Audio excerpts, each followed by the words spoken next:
സ്നേഹം കൊണ്ട് നീ റസൂലാവുക, എന്നാൽ അവൾ നിനക്ക് ഖദീജയാകും. ഒരു കാലത്ത് നമ്മുടെയൊക്കെ സോഷ്യൽ മീഡിയയിൽ നിറഞ്ഞു നിന്നിരുന്ന ഒരു കോട്ടയം. നമുക്ക് അവരുടെ യഥാർത്ഥ കഥയൊന്ന് കേൾക്കാം. മക്ക മുശ്രിക്കീങ്ങൾ റസൂലിന്റെ മേൽ ഉപരോധം വെച്ചിരിക്കുകയാണ്. ഇനി ഒരു സ്ഥലത്ത് തന്നെ കൂടണമെന്നും അവിടെ നിന്ന് പുറത്തേക്കൊന്നും ഇറങ്ങരുതുമെന്നും അവർ നിർദ്ദേശം നൽകുകയാണ്. കൂടെ ആ കാലത്ത് ഇസ്ലാം സ്വീകരിച്ച കുറച്ചാളുകളും ഖദീജ ബീവിയുണ്ട്. അവരുടെ കയ്യിൽ കഴിക്കാൻ ഭക്ഷണങ്ങൾ കുറവായിരുന്നു. ഖദീജ ബീവി മുൾച്ചെടിയുടെ അഗ്രം നേർപ്പിക്കുന്നത് കണ്ടിട്ട് അള്ളാന്റെ പ്രവാചകര് പറയുന്നുണ്ട്, ഖദീജ, നിനക്ക് വീട്ടിലേക്ക് മടങ്ങിക്കൂടെ?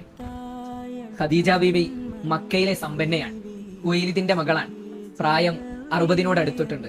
വീട്ടിലേക്ക് മടങ്ങുകയാണെങ്കിൽ കറവ പറ്റാത്ത ഒട്ടകവും സ്നേഹമുള്ള പരിചാരകരുമുണ്ട്. എന്നിട്ടും അള്ളാന്റെ പ്രവാചകന്റെ അടുത്താണ് കഴിഞ്ഞിരിക്കുന്നത്. അള്ളാന്റെ പ്രവാചകരോട് ഖദീജ ബീവി പറയുന്നുണ്ട്, ഹൃദയമേ, അങ്ങ് എവിടെയാണോ അവിടെയാണ് എന്റെ സ്വർഗം. അങ്ങ് എന്താണോ ഭക്ഷിക്കുന്നത് അതിന്റെ ബാക്കിയാണ് എന്റെ അന്നം. അങ്ങ് എവിടെയാണോ തല ചായ്ക്കുന്നത് അവിടെയാണ് എന്റെ ശയനം. അങ്ങില്ലാതെ എനിക്കെന്തൊരു ലോകം. ഖുവൈലിദിന്റെ മകൾ പ്രിയതമനിലേക്ക് കൂടുതൽ ചേർന്നിരുന്നു. സ്വർഗത്തിൽ നിന്നൊരു കാറ്റ് അവരെ തലോടിപ്പോയി.